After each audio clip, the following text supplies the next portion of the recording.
मुख्यमंत्रियों को जेल में डाला गया, कांग्रेस पार्टी का बैंक अकाउंट बंद कर दिया गया, भ्रष्टाचार के नाम पे तरह तरह के इल्जाम लगाए गए जिसका कोई प्रमाण नहीं है। ईडी भेजी, इनकम टैक्स भेजा, सीबीआई भेजी, और जैसे जैसे जिनका दिल कमजोर था, जो सह नहीं पाए, वो इसकी उनकी पार्टी में शामिल हो गए, वैसे वैसे इनकी वॉशिंग मशीन उनको धोकर उनको पाक बनाती रही। मेरे प्यारे कार्यकर्ता भाइयों और बहनों, दिल्ली की हवा में आप सबका स्वागत।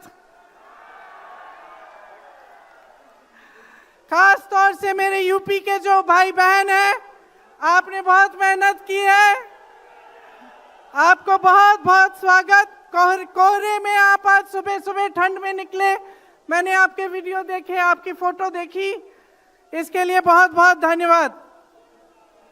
जरा एक बार जोर से, इतनी जोर से नारा लगाइए कि यहां से गूंजता हुआ प्रधानमंत्री निवास तक जाए, वोट चोर, वोट चोर, वोट चोर।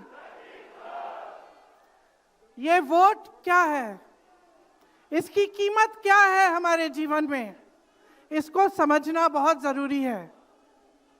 बहुत समय पहले जब आजादी की लड़ाई शुरू हो रही थी और नेहरू जी जगह जगह जाते थे लोगों से मिलने के लिए, तो एक नारा गूंजता था। जब वो पहुंचते थे तो देश की जनता भारत माता की जय जयकार करती थी। उस समय नेहरू जी ने इस बात का उल्लेख किया कि भारत माता क्या है।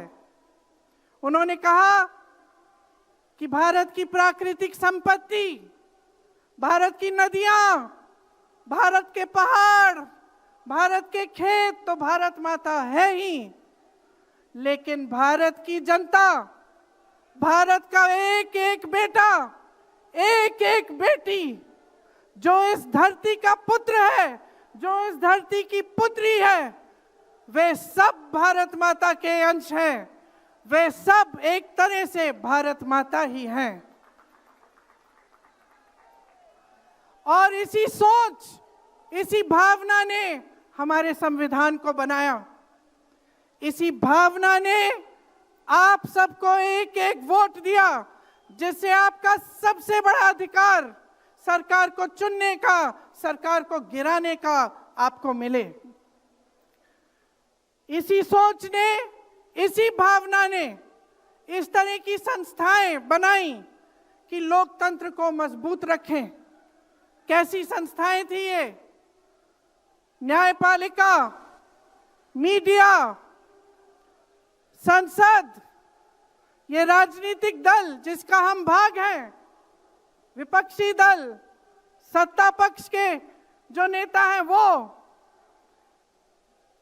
चुनाव आयोग, ये सब जनता के हित की रक्षा के लिए बनाए गए। इसीलिए जब आज हम देखते हैं कि इन सब संस्थाओं को कुचला जा रहा है, तो एक एक भारतवासी को उठना चाहिए, जागना चाहिए और ये समझना चाहिए कि जो वार हो रहा है वो सिर्फ इन संस्थाओं पर नहीं, लेकिन हम सब पर, आप सब पर, एक एक देश के पुत्र पर, एक एक देश की पुत्री पर वार हो रहा है। और इसे समझना बहुत ज्यादा जरूरी है। आज न्यायपालिका दबाव में है। सारी मीडिया, मेरे भाई बहन मीडिया के जो यहां खड़े हैं, बेचारे मजबूर हैं। सारी मीडिया या अडानी जी की है या अंबानी जी की है। आज परिस्थितियां ये है कि पिछले आम चुनाव में मुख्यमंत्रियों को जेल में डाला गया, कांग्रेस पार्टी का बैंक अकाउंट बंद कर दिया गया, भ्रष्टाचार के नाम पे तरह तरह के इल्जाम लगाए गए जिसका कोई प्रमाण नहीं है। ईडी भेजी, इनकम टैक्स भेजा, सीबीआई भेजी, और जैसे जैसे जिनका दिल कमजोर था, जो सह नहीं पाए, वो इसकी उनकी पार्टी में शामिल हो गए, वैसे वैसे इनकी वॉशिंग मशीन उनको धोकर उनको पाक बनाती रही। आज संसद को देखिए, मुश्किल से एक सत्र में एक दो बहस होती हैं।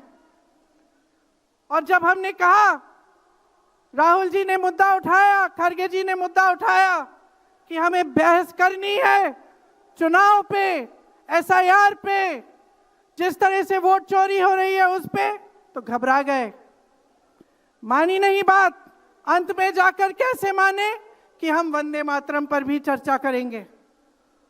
तो हम संसद में ये बहस करते रहे कि राष्ट्रगीत किसका है, राष्ट्रगीत कैसे बना, राष्ट्रगीत क्यों बना, और जो बड़ी बड़ी समस्याएं हैं जिससे आप जूझ रहे हो, बेरोजगारी, महंगाई, पेपर लीक, उसके बारे में चर्चा करने की हिम्मत नहीं है। हिम्मत क्यों नहीं है? क्योंकि अगर इनको एक असली चुनाव लड़ना पड़े, मैं चुनौती देती हूं, एक सही चुनाव लड़ लें, बैलेट पे लड़ लें, तो ये खुद जानते हैं कि कभी नहीं जीत पाएंगे। आज आपको मायूस होने की जरूरत नहीं है कि बिहार का चुनाव हार गए, क्योंकि पूरा देश देख रहा है कि ये चोरी से जीतते हैं। राहुल जी ने प्रेस कॉन्फ्रेंस की, पहले हरियाणा की बात बताई, महाराष्ट्र की बात बताई, कर्नाटक की बात बताई, बिहार में एसआईआर करके 65 लाख वोट काट दिए गए। और अगर ये सारे प्रमाण आप अलग कर दें तो एक साफ और साधारण बात सामने आती है। आचार संहिता के समय 10-10 हजार रुपए आप पहुंचा रहे हो, कोई आपको रोक नहीं रहा है। चुनाव आयोग आंख बंद कर रहा है, आंख मूंद रहा है। तो अगर ये चुनाव चोरी नहीं है तो क्या है? इनके पास जवाब ही नहीं है। ये जानते हैं कि आज के दिन जनता इनसे नाराज है। देखिए, हिले हुए लगते हैं। संसद में मैं देखती हूं, आत्मविश्वास घट गया है, आंखों में आंख मिलाकर नहीं देख पाते, सामने से गुजरते हैं तो यूं आंख झुका देते हैं। आत्मविश्वास कम हो गया है, घट गया है, अपने आप में विश्वास घट गया है, क्योंकि जनता का विश्वास भाजपा से, इनकी सरकार से, प्रधानमंत्री मोदी जी से, अमित शाह जी से सबसे हट चुका है।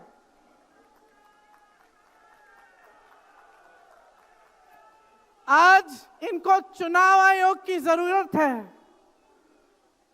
चुनाव आयोग के बिना ये चुनाव नहीं जीत सकते। और याद रखिए, चुनाव आयोग के जो मुख्य जो 3 अधिकारी हैं, उनके नाम आप याद रखिए, कभी मत भूलिए इनके नाम, क्योंकि ये आज हम लोकतंत्र पर वार कर रहे हैं। इतिहास में कभी ऐसा नहीं हुआ कि पूरा विपक्ष कह रहा है कि हमें विश्वास नहीं है चुनाव आयोग में, इन चुनाव में हमारा विश्वास नहीं है, ये चुनाव ठीक ढंग से नहीं किए जा रहे हैं।